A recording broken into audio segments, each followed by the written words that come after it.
اس کی روح سے ناشنا ہو جاتا ہے۔ تو وہ ایسا ہوتا ہے کہ مچھر چھانتے ہیں اور سموچے اونٹ نکل جاتے ہیں۔ سودی کاروبار تم بھی کرو ہم بھی کریں گے، نہ تم ہمیں چھیڑو نہ ہم تمہیں چھیڑیں گے، ساری بحث ہوگی رفع یدین پر ہے کہ نہیں ہے، اور نماز ہو گئی کہ نہیں ہو گئی، تراویح 8 ہے کہ 20 ہے، ساری بحث اس پر ہوگی۔ تو یہ جو تصورات ہیں نیکی کے پرورٹڈ، کہ جیسے اندھوں نے ایک ہاتھی کو دیکھ کر اندازہ کرنا چاہا وہ کیسا ہے، جس نے اس کے پیر کو ٹٹول لیا، اس نے کہا ستون کے مانند ہے، جس کا ہاتھ پڑ گیا اس کے کان پر، اس کا چھاج کی طرح ہے ہاتھی۔ تو مختلف جو ہے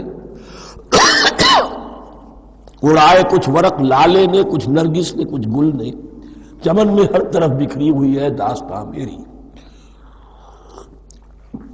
تو نیکی کا یہ تصور جو ہے تقسیم ہو گیا۔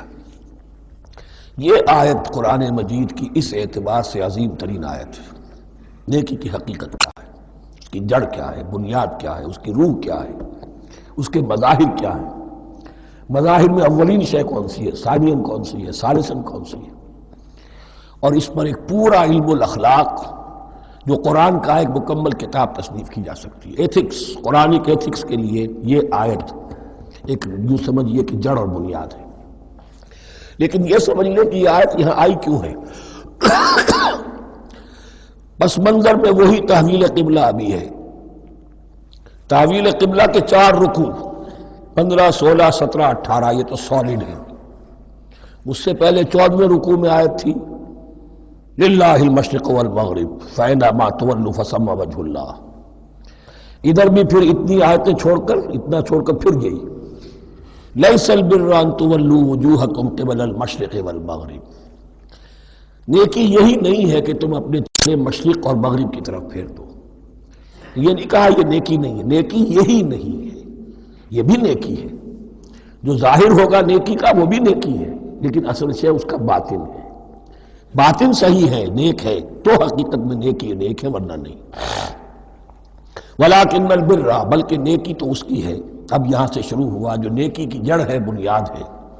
من آمن باللہ والیوم الآخر والملائکۃ والکتاب والنبیین، سب سے پہلے ایمان، تاکہ تصحیح نیت ہو جائے۔ یہ جو ایمان لائے اللہ پر، یعنی جو نیکی کر رہا ہے صرف اللہ سے اجر کا طالب ہے، والیوم الآخر، اور قیامت کے دن پر کہ اس کا کوئی اجر دنیا میں نہیں، صرف آخرت میں مطلوب ہے۔ ورنہ آدمی سوداگری کرے، دکانداری کرے، کپڑا بیچے، کچھ اور بیچے، دین تو نہ بیچے۔ دین کا کام کر رہا ہے تو اس کے لیے سوائے اخروی نجات کے اور سوائے اللہ کے رضا کے کوئی اور شے مقصود نہ ہو۔ والملائکۃ والکتاب والنبیین، اور ایمان لایا فرشتوں پر اور کتابوں پر اور انبیاء پر۔ یہ تینوں مل کر ایک یونٹ بنتے ہیں۔ فرشتہ لایا دین، کتاب بن گئی، اور انبیاء پر آئی وہ کتاب۔ ایمان بالرسالت کا تعلق نیکی کے ساتھ یہ ہے کہ نیکی کا ایک مجسمہ تمہارے سامنے رہے، آئیڈیل، اسوہ۔ ایسا نہ ہو کہ اونچ نیچ ہو جائے۔ نیکیوں میں بھی ایسا ہوتا ہے، کوئی جذبات میں ایک طرف کو نکل گیا، کوئی جذبات میں ایک طرف کو نکل گیا۔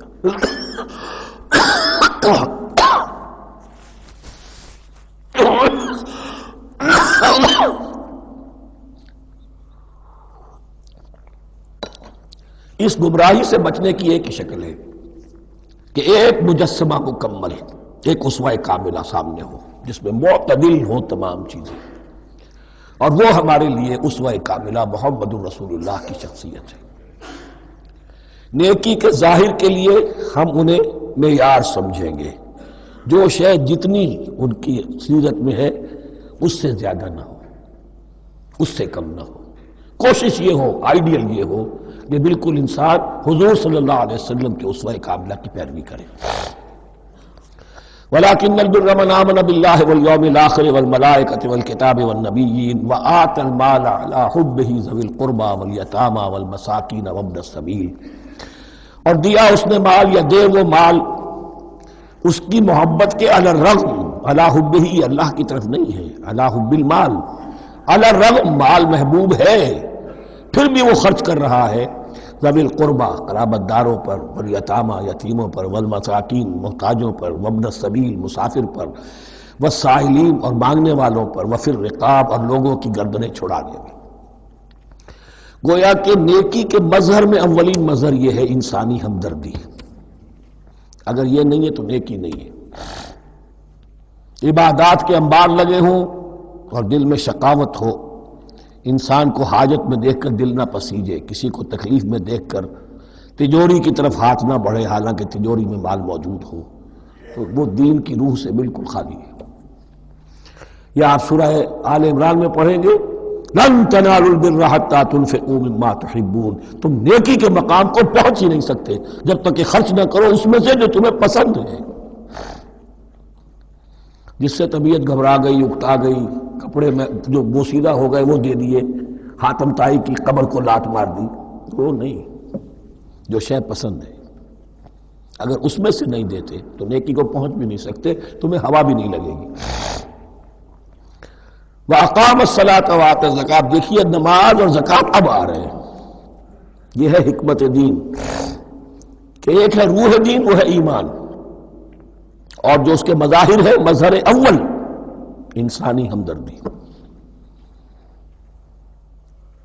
نمبر دو ہے پھر نماز اور زکوٰۃ، اور یہاں زکوٰۃ کو علیحدہ ذکر کیا ہے اور اس آیت کا حضور نے حوالہ دیا ان فی المال لحق سوى الزکاۃ. دیکھو کچھ لوگوں نے سمجھا بس ہم نے زکوٰۃ نکال دی تو حق ادا ہو گیا پورا. بڑی بے وقوفی ہے. مال میں حق ہے زکوٰۃ کے سوا بھی. اور اب آپ نے یہ آیت پڑھی، دیکھو اس آیت میں کیا ہے. زکوٰۃ کا تذکرہ بعد میں ہو رہا ہے وَآتَ الْمَالَ عَلَىٰ حُبِّهِ ذَوِي الْقُرْبَىٰ وَالْيَتَامَىٰ وَالْمَسَاكِينَ وَابْنَ السَّبِيلِ وَالسَّائِلِينَ وَفِي الرِّقَابِ وَأَقَامَ الصَّلَاةَ وَآتَى الزَّكَاةَ. اس کی کیا حکمت ہے کہ ایمان کو تر و تازہ رکھنے کے لیے نماز ہے، اقم الصلاۃ لذکری، اور انسانی ہمدردی میں مال خرچ کرنے کے جذبے کو پروان چڑھانے کے لیے برقرار رکھنے کے لیے زکوٰۃ ہے.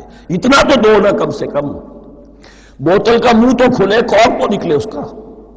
اگر بوتل کا کارک نکل جائے گا تو شاید اس میں سے کچھ شربت اور بھی نکل آئے. تو زکوٰۃ ہے تو کارک کے مانند 2.5% ہے، کیا ہے، لیکن یہ کہ اس سے پھر کچھ اور بھی نکلے گا. جو زکوٰۃ بھی نہیں دیتا اس نے کیا کرنا. وَالْمُوفُونَ بِعَهْدِهِمْ إِذَا عَاهَدُوا، اور وہ کہ جو اپنے عہد کو پورا کرنے والے ہیں جب کوئی عہد کر لیں. سب سے بڑا عہد اللہ سے کیا، لست بربکم قالوا بلی. پھر عہد شریعت کا ہے کہ جو ہم نے کیا اللہ کے ساتھ. پھر آپس میں جو بھی معاہدے ہو جائیں، اور معاملات انسانی سارے کے سارے معاہدات کی شکل میں. شوہر اور بیوی کا معاملہ بھی ایک معاہدہ ہے. Marriage is a social contract. شوہر کی ذمہ داریاں ہیں، اس کے فرائض ہیں، بیوی کی ذمہ داریاں اس کے فرائض ہیں. شوہر کے حقوق ہیں، بیوی کے حقوق ہیں. پھر جو بھی امپلائر امپلائی ریلیشن شپ ہے معاہدہ ہے، کانٹریکٹ ہے. جو ہمارا آپ کا پولیٹیکل سسٹم ہے وہ بھی معاہدوں کے اوپر مبنی ہے. بڑا بزنس جو ہے وہ کانٹریکٹ میں چلتا ہے. تو اگر ایک چیز پیدا ہو جائے کہ جو عہد کر لیا ہے اسے پورا کرنا ہے تو ساری اسٹریم لائننگ ہو جائے گی تمام معاملات کی. وَالْمُوفُونَ بِعَهْدِهِمْ إِذَا عَاهَدُوا وَالصَّابِرِينَ فِي الْبَأْسَاءِ وَالضَّرَّاءِ وَحِينَ الْبَأْسِ، اور خاص طور پر صبر کرنے والے فقر و فاقہ میں، جنگ کی حالت میں اور تکلیف میں. یعنی ایک نیکی ہے بدھ مت کے بھکشوؤں کی نیکی. ایک نیکی یہ ہے، یہ نیکی باطل کو چیلنج کرتی ہے. یہ نیکی خانقاہوں تک محدود نہیں ہوتی. یہ نیکی صرف انفرادی سطح تک محدود نہیں رہتی.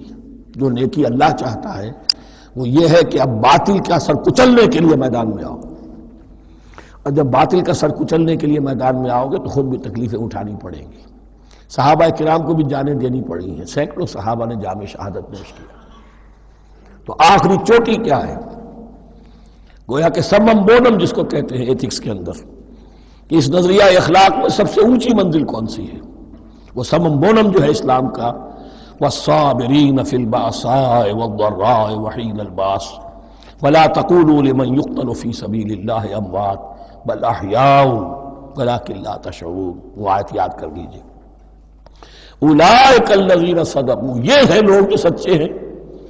دعوت و نیکوکاری کا بہت شوق ہے، یہ ہیں وہ لوگ کہ جو سچے ہیں، وَأُولَٰئِكَ هُمُ الْمُتَّقُونَ، اور یہی حقیقت میں متقی ہیں۔ تمہارے ذہنوں میں کوئی اور نقشے بیٹھے ہوئے ہیں، کوئی لباس ہے، وضاقتہ ہے، بس یہ بڑا متقی آدمی ہے۔ تقویٰ اس کا نام ہے، یعنی یہ پوری انسانی شخصیت کا ایک ہیولہ ہے، ایک پوری انسانیت کا ایک فرد کا نقشہ کھینچ دیا گیا کیریکٹر کا، جس کے اندر روح ایمان اور خارج میں اس ترتیب کے ساتھ دین کی یہ تقاضے اور نیکی کے یہ مظاہر موجود ہیں۔ اللہم ربنا اجعلنا منہم، اللہم ربنا اجعلنا منہم۔ اب اس کے بعد کچھ وہی جو معاملات انسانی ہیں اس پر اب بحث، جیسا کہ میں نے کہا تھا کہ ایک لڑی ہے شریعت کی، معاملات کی۔ یہ تو بڑے بڑے پھول جو تھے آیت الآیات اور آیت البر، یا ایھا الذین آمنوا کتب علیکم القصاص فی القتلی، اہل ایمان تم پر لازم کر دیا گیا ہے مقتولوں کا بدلہ لینا۔ قتلہ قتیل کی جمع بھی ہے، اور مقتول سے یہ مصدر بھی ہو سکتا ہے کہ تمہارے لیے، یعنی اس معاملے میں سہل انگاری صحیح نہیں ہے۔ انسانی تمدن کی جڑ کٹتی ہے جب کسی معاشرے کے اندر انسان کا خون بہانا عام ہو جائے، تمدن جس کی جڑ کٹ جائے، تو قصاص تم پر واجب ہے۔ یا ایھا الذین آمنوا کتب علیکم القصاص فی القتلی الحر بالحر والعبد بالعبد والانثى بالانثى۔ ایک آزاد کی جگہ آزاد ہی قتل کیا جائے گا۔ آزاد نے قتل کیا ہے تو ظاہر بات ہے وہ آزاد ہی اس کی جگہ قتل ہوگا۔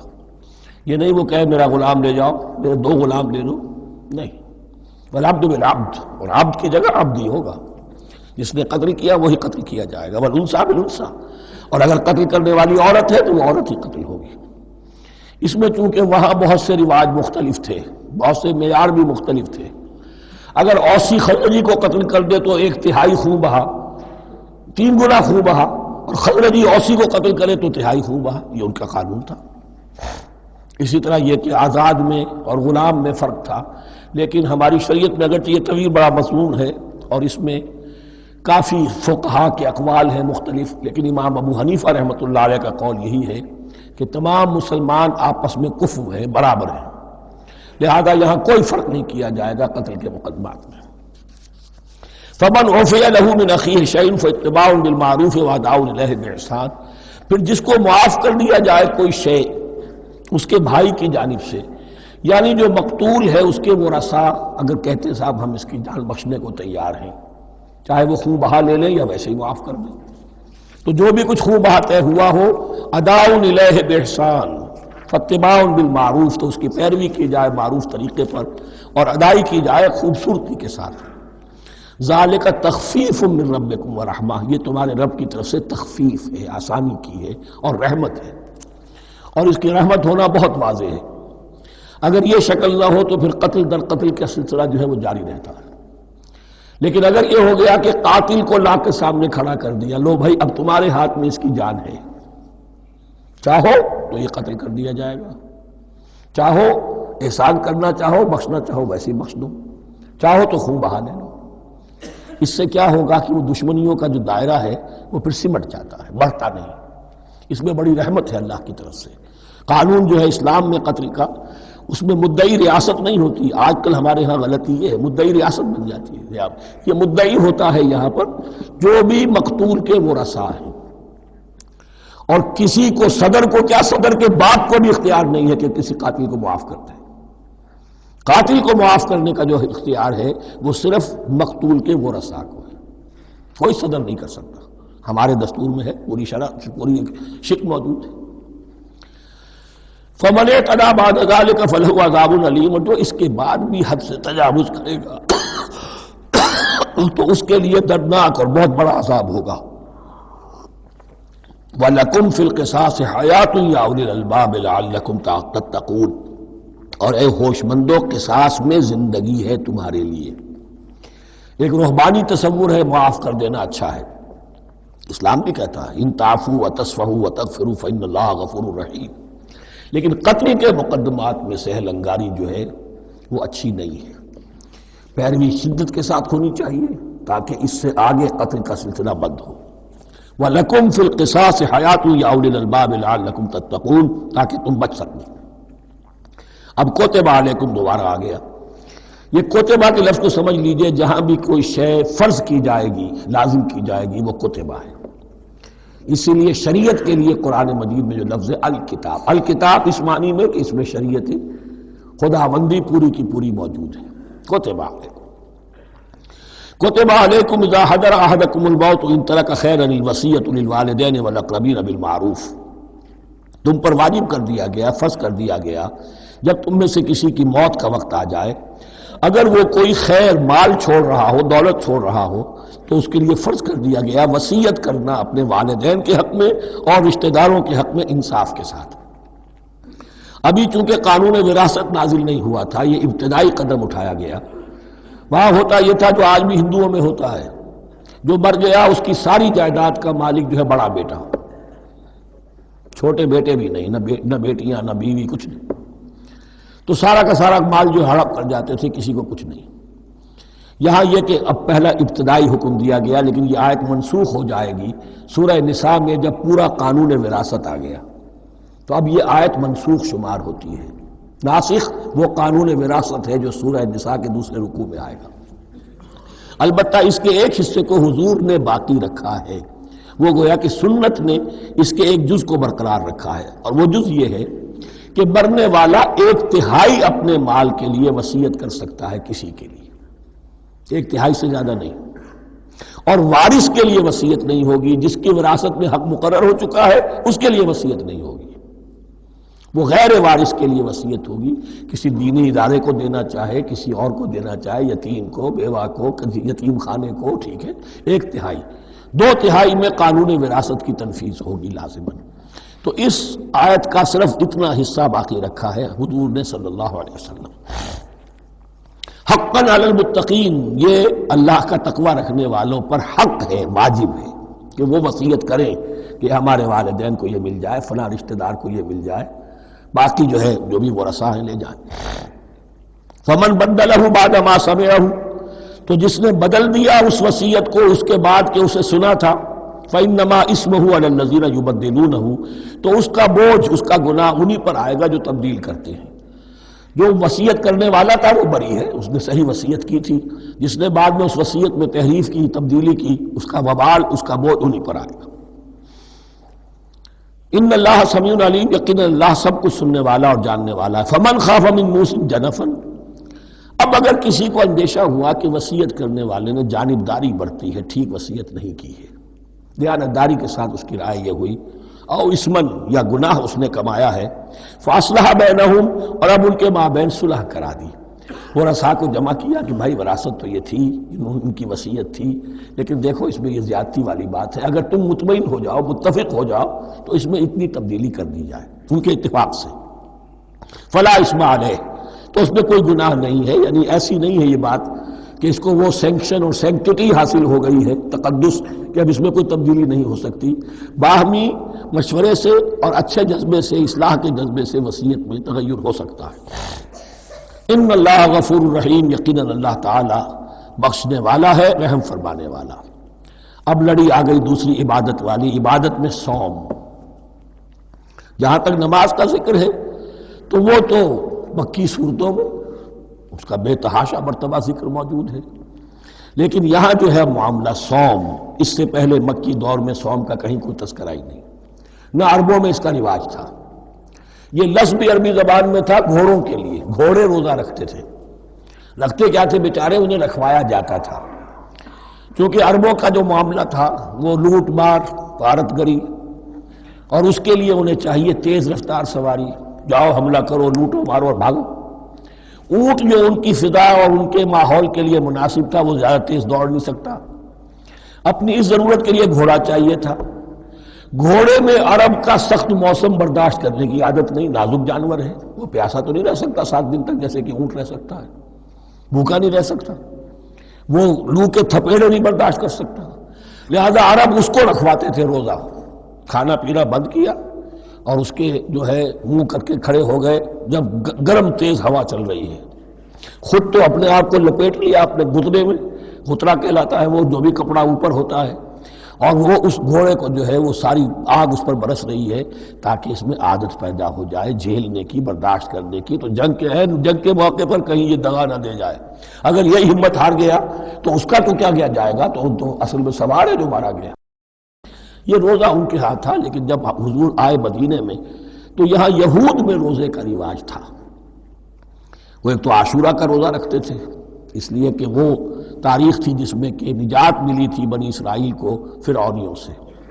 تو اس طریقے سے حضور نے پھر ابتداءً مہینے میں ہر مہینے میں 3 روزے رکھنے کا حکم دیا۔ یہ ہے ابتدائی حکم جو حضور نے دیا، قرآن میں ابھی نہیں آیا تھا۔ جیسے تحویل قبلہ کے معاملے میں بھی قرآن نے کہا کہ ہم نے تمہیں اس قبلے پر رکھا تھا، لیکن اس کا کوئی حکم جو ہے قرآن میں جلی نہیں ہے۔ یہ ہو سکتا ہے کہ وہ حکم بھی حضور کو اللہ ہی نے دیا ہو، وحی خفی کے ذریعے سے۔ پہلے یہ کہ ہر مہینے میں 3 روزے۔ اب ظاہر بات ہے کہ مہینے جو ہے وہ سخت گرم بھی ہو سکتے ہیں۔ اب اگر 30 کے 30 روزے ایک ہی مہینے میں فرض کر دیے گئے ہوتے اور وہ ہوتے جون جولائی کے تو جان نکل جاتی۔ بہترین تدبیر یہ کی گئی ہر مہینے میں، اور یہ موسم سارے آ رہے ہیں اس میں۔ پھر کچھ عرصے کے بعد یہ رمضان کا روزہ فرض کیا گیا۔ پہلا جو روزہ تھا 3 دن کا، اس میں یہ بھی تھی اجازت کہ جو اگر مسافر نہیں ہے، بیمار بھی نہیں ہے، طاقت رکھتا ہے روزہ رکھنے کی، پھر بھی روزہ نہ رکھے تو اس کا فدیہ یہ ہے کہ 1 مسکین کو کھانا کھلائے۔ علی الاطلاق تھا یہ۔ جب رمضان کے روزے کی فرضیت ہو گئی تو اب یہ فدیہ نہیں ہے، البتہ حضور نے اس کو باقی رکھا ایسے شخص کے لیے جو بہت بوڑھا ہے، یا کوئی خاتون بہت بوڑھی ہے برداشت نہیں کر سکتی، یا کوئی بیمار ہے کسی سخت ایسی بیماری میں ہے کہ روزہ اس کے لیے جان کے لیے ہلاکت کا اندیشہ ہو سکتا ہے، اس کے لیے فدیہ برقرار رکھا۔ عام طور پر صحت مند شخص جو مسافر بھی نہ ہو اس کے لیے یہ رعایت ختم ہو گئی۔ یہ ہے ان آیات کی تعبیر جس پر میں پہنچا ہوں، اور بہت پہلے پہنچ گیا تھا، لیکن چونکہ اکثر مفسرین نے یہ بات نہیں لکھی ہے تو میں جھجکتا رہا، لیکن بعد میں مجھے معلوم ہوا کہ مولانا انور شاہ کاشمیری رحمۃ اللہ علیہ کی رائے یہی ہے، تو مجھے اعتماد ہو گیا۔ اور پھر مجھے اس کا ذکر جو ہے یہ تفسیر کبیر میں امام راضی کے ہاں بھی مل گیا کہ متقدمین کے ہاں یہ رائے موجود تھی کہ پہلی 2 آیتیں جو ہیں اس روزے سے متعلق یہ رمضان کے روزے سے متعلق نہیں ہیں، بلکہ وہ 3 ہر مہینے کی 13، 14 اور 15 ایام 20 کے روزے حضور نے بعد بھی رکھے ہیں نفلاً، لیکن شروع میں یہ 3 روزے رکھنے کا حکم دیا گیا تھا۔ پہلی 2 آیتیں اس 6 آیتوں پر مشتمل رکوع، اور یہ ایک عجیب مقام ہے۔ قرآن مجید کے احکام بہت دفعہ ہے، نماز کے احکام قرآن میں بہت دفعہ ہیں، کہیں وضو کا ہے، کہیں تیمم کا ہے، کہیں اور نماز خوف کا ہے، مختلف جگہوں پر، لیکن صوم کی عبادت پر یہ 6 آیات کامل ہیں، مکمل ہیں۔ اس کی حکمت، اس کی غرض و غایت، اس کے احکام سب کے سب اس میں آ گئے۔ اب پہلی 2 آیتیں کون سی ہیں؟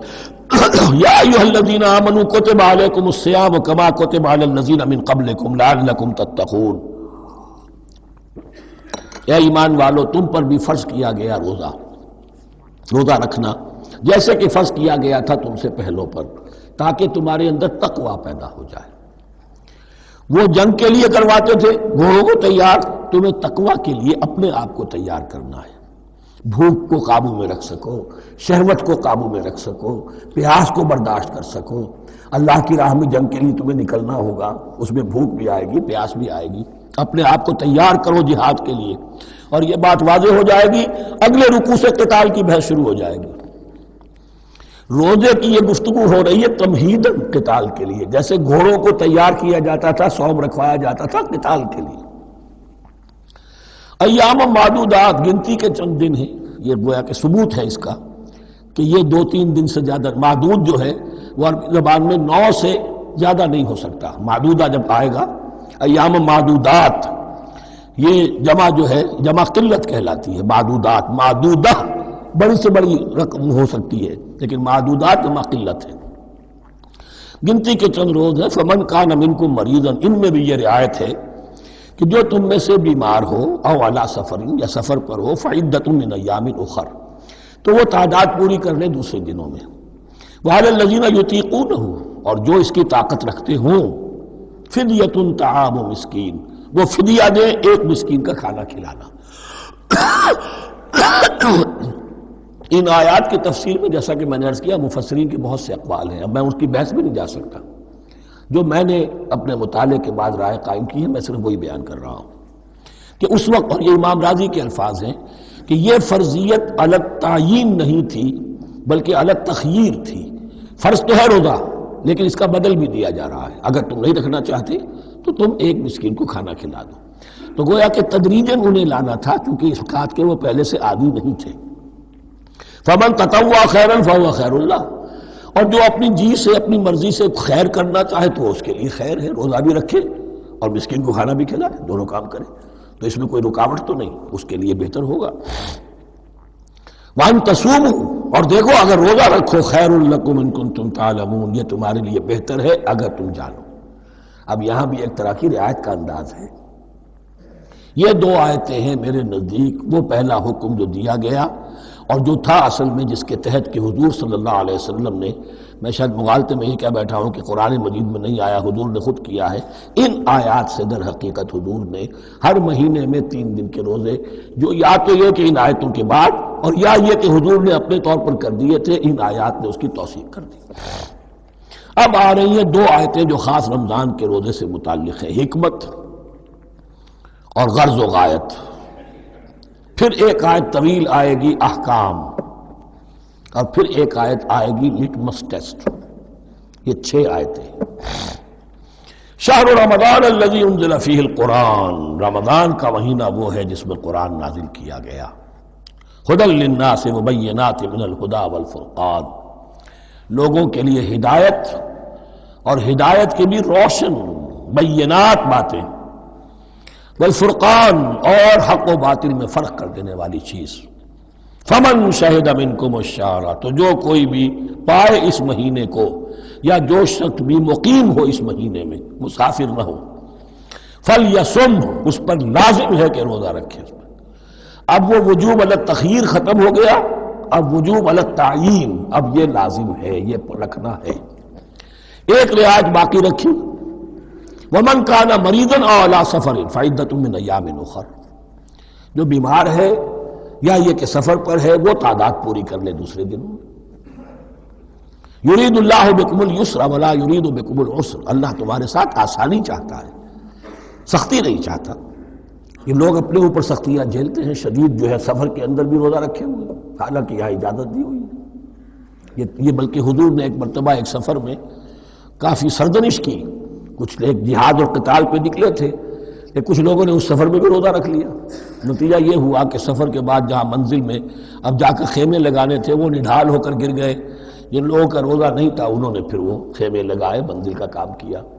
تو حضور نے فرمایا کہ لیس من البر الصیام فی السفر، روزے رمضان اس میں سفر میں روزہ رکھنا کوئی نیکی کا کام نہیں ہے۔ لیکن ہمارا تصور اور ہے، 105 بخار چڑھا ہوا ہے، روزہ نہیں کھولوں گا میں، روزہ تو میں نے رکھا ہوا ہے، یا روزہ تو میں نہیں چھوڑوں گا۔ حالانکہ جہاں رعایت اللہ کی ہے اس رعایت سے فائدہ نہ اٹھانا ایک طرح کا کفران نعمت ہے۔ وَلِتُكْمِلُوا الْعِدَّةَ، لیکن تمہیں عدت اور تعداد اب پوری کرنی ہوگی۔ وہ جو تھی ایک رعایت کہ فدیہ دے کر فارغ ہو جاؤ، وہ نہیں ہے۔ وَلِتُكَبِّرُوا اللَّهَ عَلَىٰ مَا هَدَاكُمْ، اور تاکہ تم تکبیر کرو اللہ کی اس پر کہ جو اس نے ہدایت تمہیں عطا فرمائی۔ وَلَعَلَّكُمْ تَشْكُرُونَ، اور تاکہ تم شکر کر سکو اس نعمت عظمیٰ کا جو قرآن حکیم کی شکل میں تمہیں دی گئی۔ اس موضوع پر میرا کتابچہ عظمت صوم اور عظمت صیام و قیام قرآن، اس میں یہ سارے مضامین تفصیل سے آئے ہیں، کیا حکمت ہے، کیا غرض و غایت ہے، کیا مقصد ہے، اور آخری منزل کیا ہے، وَإِذَا سَأَلَكَ عِبَادِي عَنِّي فَإِنِّي قَرِيبٌ۔ مطلوب تو یہ ہے کہ تمہارا جو یہ جسم حیوانی ہے یہ کچھ کمزور پڑے، روح ربانی جو تم میں پھونکی گئی ہے اسے تقویت حاصل ہو۔ دن میں روزہ رکھو، اس حیوانی وجود کو ذرا کمزور کرو، دباؤ اس کے تقاضوں کو، رات کو کھڑے ہو جاؤ، اللہ کا کلام سنو اور پڑھو تاکہ تمہاری روح کی آبیاری ہو، اس پر حیات، آب حیات کا ترشح ہو۔ نتیجہ کیا نکلے گا؟ تمہارے اپنے اندر سے ایک پیاس ابھرے گی، وَإِذَا سَأَلَكَ عِبَادِي عَنِّي فَإِنِّي قَرِيبٌ، تقرب الی اللہ کا جذبہ پیدا ہوگا۔ تو اے نبی، جب میرے بندے، ایسے بندے آپ سے میرے بارے میں سوال کریں، ان کو بتا دیجئے میں قریب ہوں، دور نہیں۔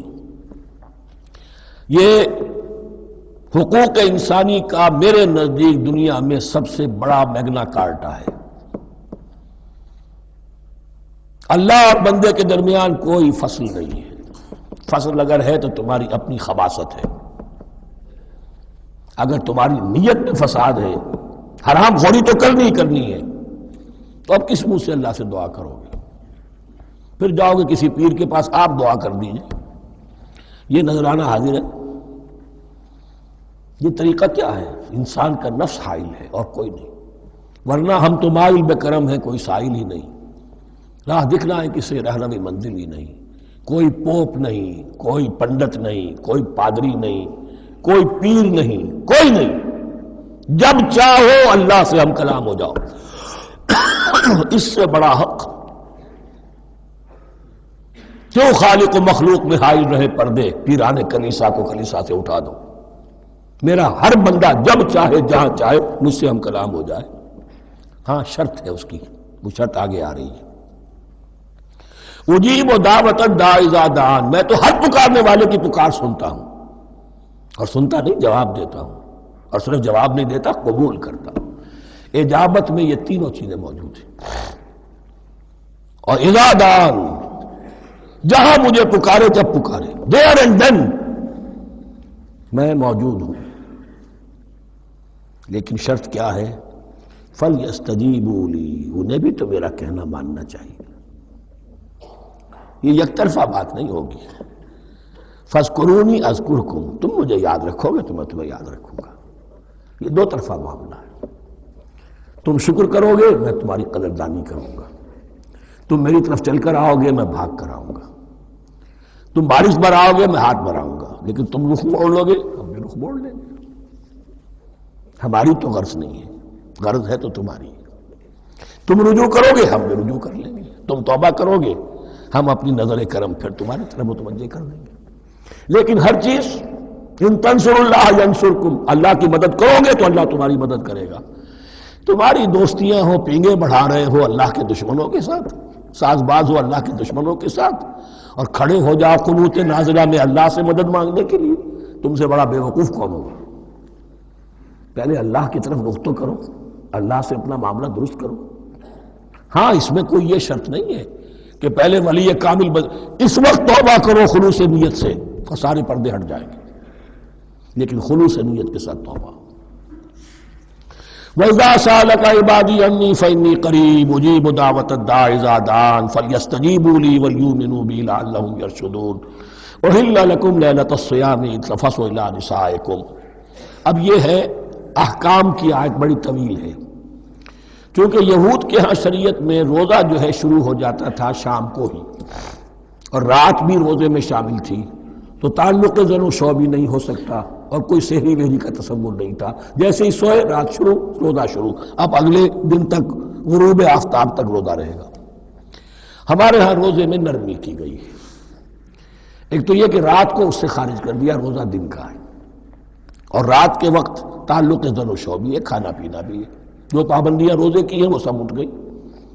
لیکن ہو یہ رہا تھا کہ لوگ سمجھ رہے تھے کہ شاید وہی جو احکام ہیں یہود کے ہاں شاید وہی ہمارے ہاں بھی ہیں، اس لیے وہ ایسا بھی ہوتا تھا اپنے جذبات میں بیویوں سے مقاربت کرتے تھے، لیکن دل میں سمجھتے تھے کہ ہم نے غلط کام کیا ہے۔ یہاں اب ان کو اطمینان دلایا جا رہا کہ نہیں، أُحِلَّ لَكُمْ لَيْلَةَ الصِّيَامِ الرَّفَثُ إِلَىٰ نِسَائِكُمْ، حلال کر دیا گیا ہے تمہارے لیے روزے کی راتوں میں اپنی بیویوں کے پاس جانا۔ ہن لباس لکم وانتم لباس لہن، وہ پوشاک ہے تمہارے لیے، تم پوشاک ہو ان کے لیے۔ بڑا بلیغ کنایا ہے یہ، جیسے لباس میں اور جسم میں کوئی پردہ نہیں ہے، لباس ہی تو پردہ ہے نا، لباس میں اور جسم میں تو کوئی پردہ نہیں، ایسے ہی بیوی میں اور شوہر میں کوئی پردہ نہیں۔ ہن لباس لکم وانتم لباس لہن۔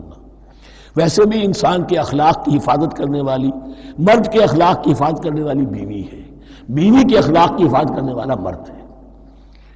میں وہ مجھے اقبال کا شعر یاد آ رہا تھا، تعلیم نئی ہو کہ پرانی، نسوانیت زن کا نگہباں ہے فقط مرد، نہ پردہ نہ تعلیم نئی ہو کہ پرانی، نسوانیت زن کا نگہباں ہے فقط مرد۔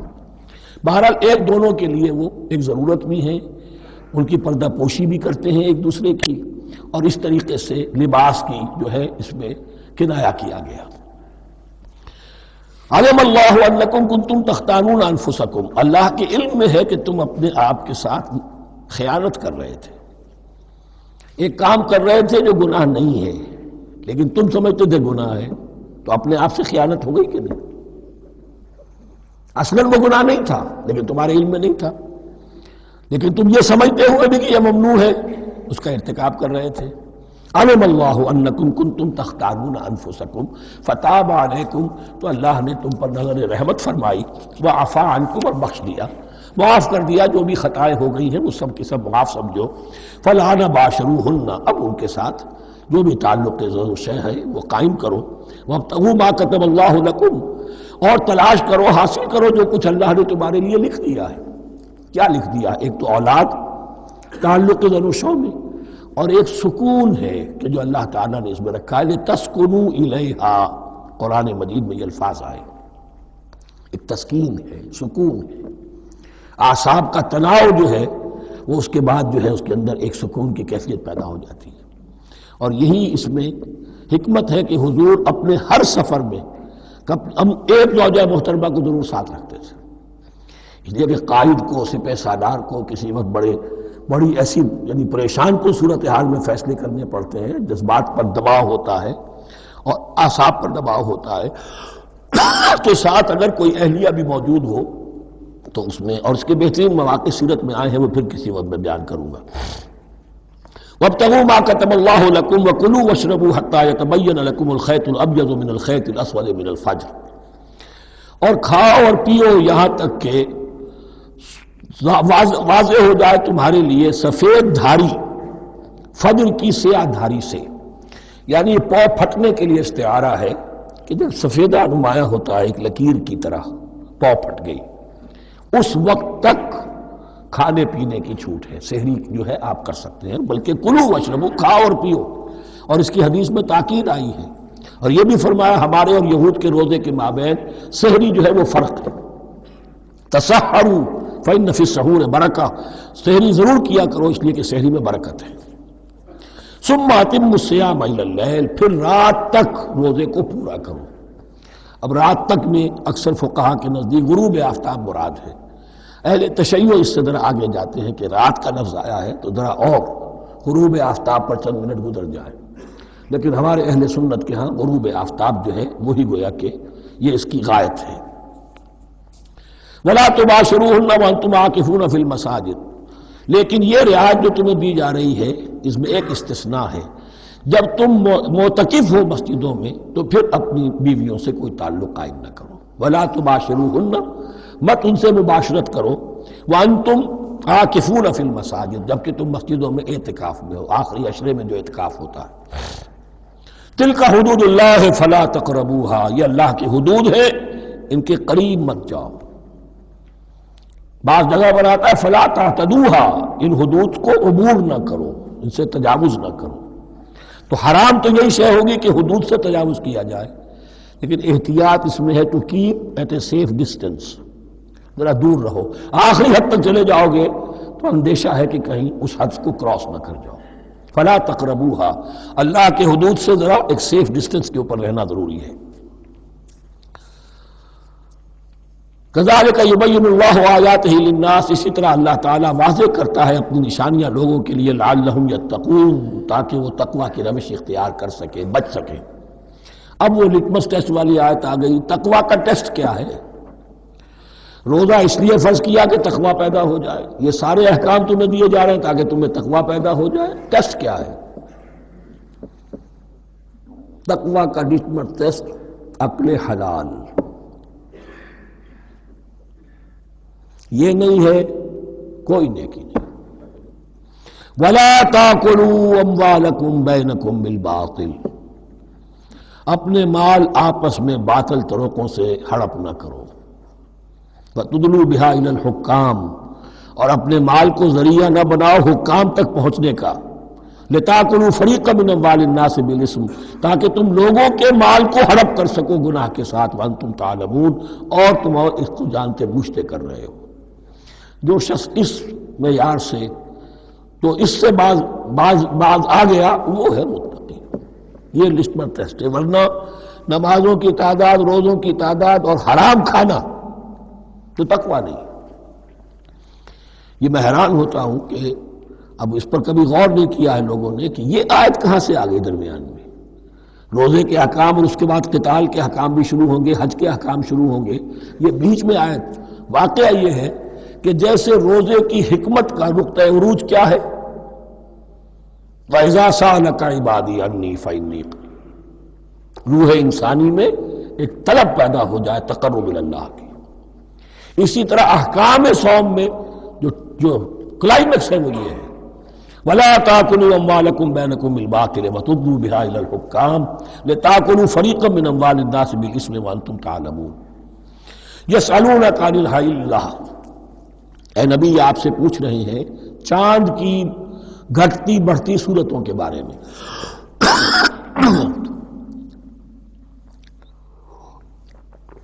قُلْ هِيَ مَوَاقِيتُ لِلنَّاسِ وَالْحَجِّ، کہہ دیجئے یہ لوگوں کے لیے ایک اوقات کا تعین ہے، کیلنڈر ہے، اور حج کے لیے۔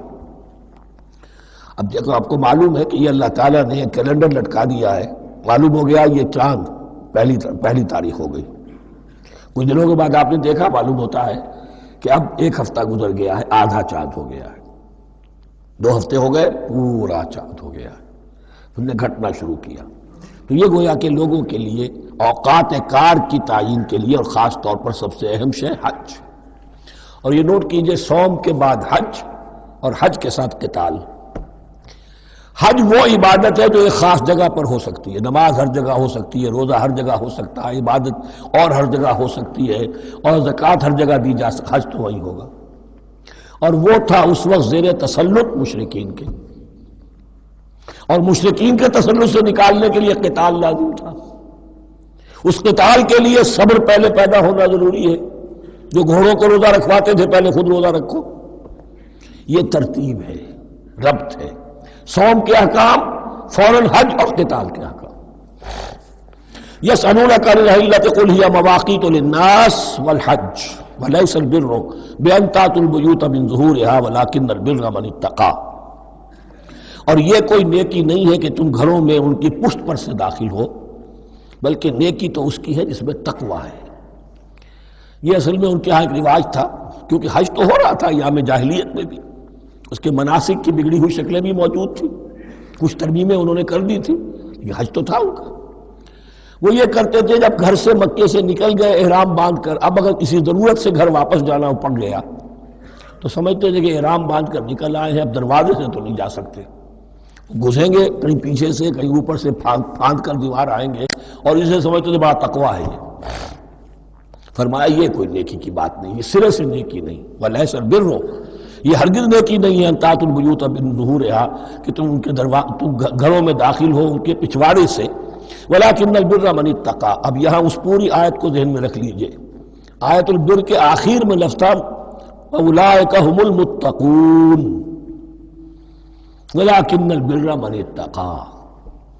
گویا کہ وہ پورا تصور جو ہے یہاں پر جو آیا بر میں آ چکا ہے، اس کو اس لفظ کے حوالے سے اس پورے تصور کو پھر آپ کے ذہن میں تازہ کر دیا۔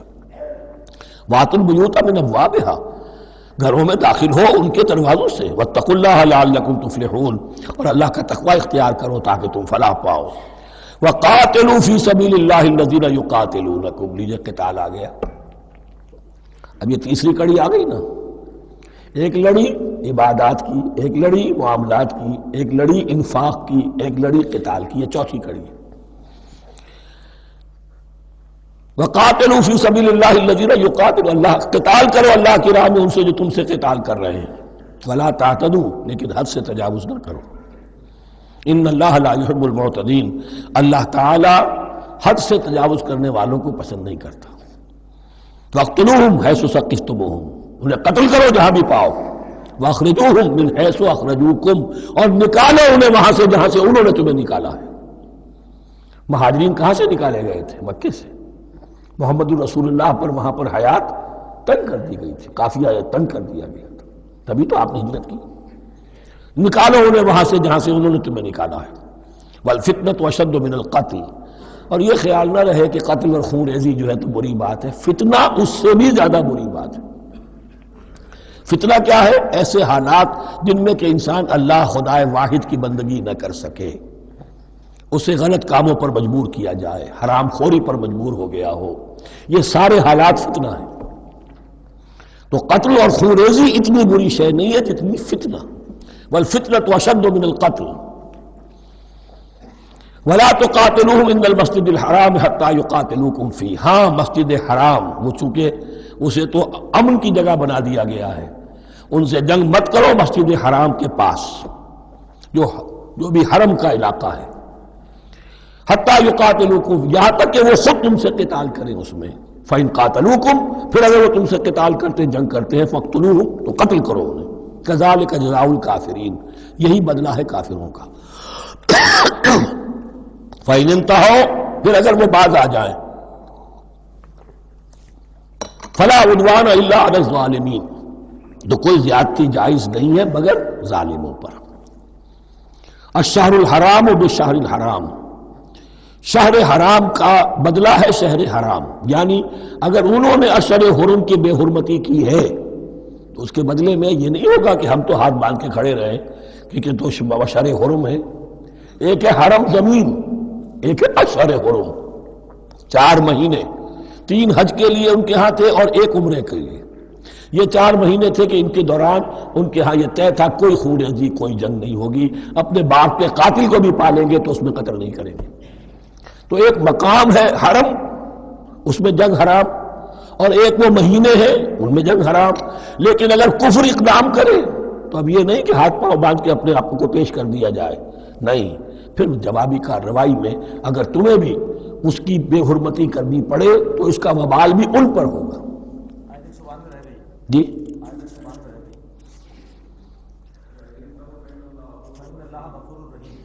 وَفَإِنِ انْتَهَوْا فَإِنَّ اللَّهَ غَفُورٌ رَحِيمٌ، اگر وہ باز آ جائے تو اللہ غفور اور رحیم ہے۔ وَقَاتِلُوهُمْ، بہت اہم آیت رہ گئی، حَتَّى لَا تَكُونَ فِتْنَةٌ وَيَكُونَ الدِّينُ لِلَّهِ۔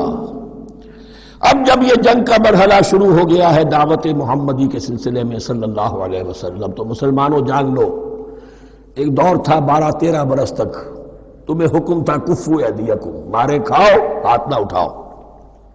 اب یہ نیا دور ہے، آ گیا ہے، تمہاری دعوت و تحریک جو ہے وہ نئے دور میں داخل ہو گئی ہے۔ اب جب تمہاری تلواریں نیام سے باہر آ گئی ہیں، اب یہ نیام میں نہ جائیں جب تک کہ فتنہ بالکل ختم نہ ہو جائے اور دین اللہ ہی کے لیے ہو جائے، اللہ کا دین قائم ہو جائے، پوری زندگی میں اس کے احکام کی تنفیذ ہو رہی ہو۔ یہ آیت دوبارہ آئے گی اور زیادہ نکھی ہوئی شان کے ساتھ سورہ انفال میں، وَقَاتِلُوهُمْ حَتَّى لَا تَكُونَ فِتْنَةٌ وَيَكُونَ الدِّينُ كُلُّهُ لِلَّهِ، دین کل کا کل، جز نہیں، دین کی بالادستی پوری انسانی زندگی پر، انفرادی بھی اجتماعی بھی، اور اجتماعی کے بھی سارے پہلو، politico socio economic system, totally وہ اللہ کے احکام کے تابع ہو۔ وَقَاتِلُوهُمْ حَتَّى لَا تَكُونَ فِتْنَةٌ وَيَكُونَ الدِّينُ لِلَّهِ فَإِنِ انْتَهَوْا فَلَا عُدْوَانَ إِلَّا عَلَى الظَّالِمِينَ، پھر اگر وہ باز آ جائے، صلح چاہے تو ٹھیک ہے، پھر ظالموں کے اوپر جو ہے سوائے ظالموں کے کسی پر زیادتی جائز نہیں۔ الشہر الحرام بالشہر الحرام، حرمت والا مہینہ بدلہ ہے حرمت والے مہینے کا، والحرمات قصاص، اور حرمات کے اندر بھی بدلہ ہے۔ فَمَنِ اعْتَدَىٰ عَلَيْكُمْ فَاعْتَدُوا عَلَيْهِ بِمِثْلِ مَا اعْتَدَىٰ عَلَيْكُمْ، تو جو کوئی بھی تم پر زیادتی کرتا ہے، دست درازی کرتا ہے، تو تم بھی اس کے خلاف کارروائی کرو، اقدام کرو جیسے کہ اس نے تم پر زیادتی کی۔ وَاتَّقُوا اللَّهَ، اور اللہ کا تقوی اختیار کرو، وَاعْلَمُوا أَنَّ اللَّهَ مَعَ الْمُتَّقِينَ، اور یہ جان لو کہ اللہ ساتھ ہے متقیوں کے، یعنی اللہ کی تائید، نصرت، اس کی مدد آئے گی اہل تقوی کی۔ اب دیکھیے وہ تیسری کڑی یہاں بہت چھوٹی سی آئی ہے، قتال کی ذرا زیادہ بڑی کڑی آ گئی ہے اور یہ چھوٹی سی کڑی آ رہی ہے۔ قتال کے لیے لازم ہے انفاق بھی، جنگ کیسے ہوگی اگر فوج کے لیے ساز و سامان نہ ہو، رسد کا اہتمام نہ ہو، ہتھیار نہ ہو، سواریاں نہ ہو، کیسے ہوگی جنگ؟ وَأَنفِقُوا فِي سَبِيلِ اللَّهِ وَلَا تُلْقُوا بِأَيْدِيكُمْ إِلَى التَّهْلُكَةِ، خرچ کرو اللہ کی راہ میں اور مت ڈالو اپنے آپ کو اپنے ہاتھوں ہلاکت میں، یعنی اللہ کا دین اس وقت اسے احتیاج ہے وہ پیسہ چاہتا ہے. جیسے حضور نے تبوک کے موقع پر عام اپیل کی اور آپ اپنے مال کو لے کر بیٹھے ہوئے ہیں، تو گویا کہ آپ نے اپنے آپ کو ہلاکت میں خود ڈال دیا. یہ انفاق ہے، جہاد بالمال. وَأَنفِقُوا فِي سَبِيلِ اللَّهِ وَلَا تُلْقُوا بِأَيْدِيكُمْ إِلَى التَّهْلُكَةِ وَأَحْسِنُوا إِنَّ اللَّهَ يُحِبُّ الْمُحْسِنِينَ. اور احسان کی روش اختیار کرو، دین کے اندر بھی خوبصورتی پیدا کرو، دین میں بہتر سے بہتر مقام حاصل کرنے کی کوشش کرو. ہمارا معاملہ کیا؟ دنیا میں آگے سے آگے اور دین میں پیچھے سے پیچھے. دین میں یہ دیکھیں گے اس سے کم پر گزارا ہو سکتا ہو، کوئی اور شے ہو کہ جس میں اس سے کم سے بھی بات پوری ہو جائے. دین میں یہ ہوگا، اور دنیا میں آگے سے آگے ہے جستجو کہ خوب سے ہے خوب تر کہاں. تو اگر یہ جستجو دنیا میں ہے، اس سے بڑھ کر دین میں ہونی چاہیے. فاستبقوا الخیرات، نیکیوں میں ایک دوسرے پر بازی لے جانے کی کوشش کرو. وَأَنفِقُوا فِي سَبِيلِ اللَّهِ وَلَا تُلْقُوا بِأَيْدِيكُمْ إِلَى التَّهْلُكَةِ وَأَحْسِنُوا، اور احسان کی روش اختیار کرو. ان اللہ یحب المحسنین، یقیناً اللہ تعالی محسنین کو ان لوگوں کو کہ جو درجہ احسان پر فائز ہو جائیں محبت کرتا ہے، انہیں پسند کرتا ہے. یہ حدیث جبرائیل اگر ذہن میں ہو تو 3 درجے ہیں، جیسے میں نے آج بتایا آپ کو. وَنَحْنُ لَهُ مُسْلِمُونَ وَنَحْنُ لَهُ عَابِدُونَ وَنَحْنُ لَهُ مُخْلِصُونَ. 3 درجے دوسرے ہیں، اسلام، ایمان، احسان. اخبرنی عن الاسلام، اخبرنی عن الایمان، اخبرنی عن الاحسان. احسان کیا ہے؟ ان تعبد اللہ کانک تراہ فإن لم تکن تراہ فإنہ یراک. یہ سارے کام جو دین کے لیے کیے جا رہے ہوں، عبادت ہے، جہاد ہے، قتال ہے، ایسی کیفیت میں، ایسے اخلاص کے ساتھ گویا کہ تم اپنی آنکھوں سے اللہ کو دیکھ رہے ہو. اور اگر تم اللہ کو نہیں دیکھ رہے تو کم سے کم یہ کیفیت تو تمہاری ہو جائے کہ تمہیں مستحضر رہے کہ اللہ تمہیں دیکھ رہا ہے. یہ احسان ہے. وَأَحْسِنُوا، عام طور پر اس کا ترجمہ اس انداز میں نہیں کیا گیا ہے، اس کو اچھی طرح سمجھ لیجئے. ویسے یہ مضمون کھل کر آئے گا سورہ مائدہ میں. ان اللہ یحب المحسنین، یقیناً اللہ تعالیٰ محسنین کو پسند کرتا ہے. وَأَتِمُّوا الْحَجَّ وَالْعُمْرَةَ لِلَّهِ، اور حج اور عمرہ مکمل کرو اللہ کے لیے. جو عمرے کے لیے احرام تو باندھ لیا جائے گا مدینے سے 7 میل باہر نکل کر ہی. حج مکمل تو ہوگا جب طواف بھی ہوگا، وقوف عرفہ بھی ہوگا، سارے اس کے جو بھی مناسک ادا کیے جائیں گے. لیکن یہ کہ جو شخص بھی نیت کر لے حج کی یا عمرے کی تو پھر اسے مناسب کو مکمل کرنا چاہیے، کوئی کمی نہ رہے. فَإِنْ أُحْصِرْتُمْ، اگر تمہیں گھیر لیا جائے، روک دیا جائے، جیسے کہ سن 6 میں ہو گیا، صلح حدیبیہ کرنی پڑی، مشرکین مکہ اڑ گئے، نہیں داخل ہونے دیں گے. اگر تمہارا گھیراؤ ہو جائے فَمَسْتَيْسَرَ مِنَ الْهَدْيِ، تو جو بھی تم قربانی پیش کر سکو پیش کر دو. یہ دم احصار کہلاتا ہے کہ چونکہ اب ہم آگے نہیں جا سکتے، یہی ہمیں احرام کھولنا پڑ رہا ہے، تو دم احصار، یہ خون، یہ جو جانور اللہ کے نام پر ہم دے رہے ہیں، یہ اس کی ایک طرح کا کفارہ ہے.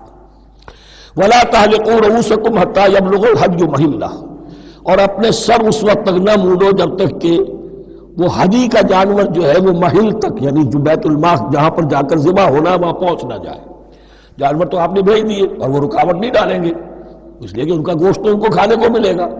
لہذا جانور، لیکن یہ اندازہ کر لو کہ اب اتنا وقت گزر گیا ہے کہ وہ ہدی قربانی کا جانور جو ہے وہ پہنچ گیا ہوگا. ہدیم بالغ الکعبہ، وہ وہاں پر اس کی اپنے مقام پر پہنچ گیا.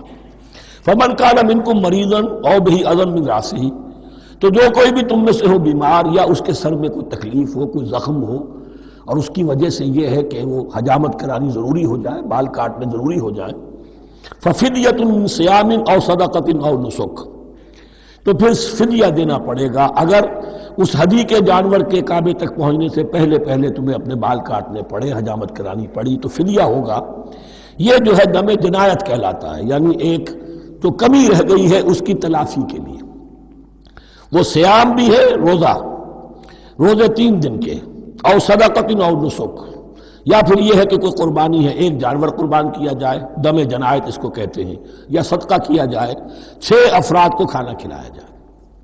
فَإِذَا أَمِنْتُمْ، پھر جب تمہیں امن حاصل ہو اور تم سیدھے جا سکتے ہو، بیت اللہ پہنچ سکتے ہو، فمن تمتع بالعمرۃ الی الحج فما استیسر من الحج، تو جو کوئی بھی فائدہ اٹھائے عمرے سے حج سے قبل، فما استیسر من الحج، تو وہ ایک اور قربانی پیش کرے جو بھی اسے میسر ہو۔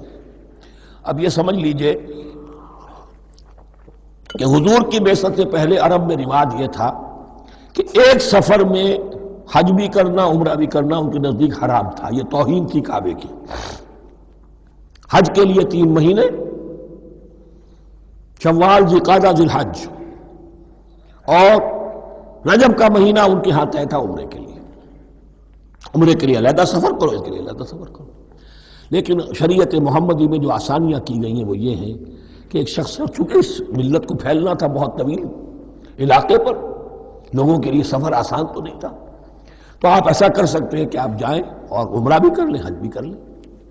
ایک شکل یہ ہے کہ عمرہ کیا، احرام کھول دیا، اور پھر حج کا وقت آیا 8ویں ذی الحج کو، تو پھر احرام باندھا، وہ حج کا احرام ہو گیا، اسے کہتے ہیں تمتع۔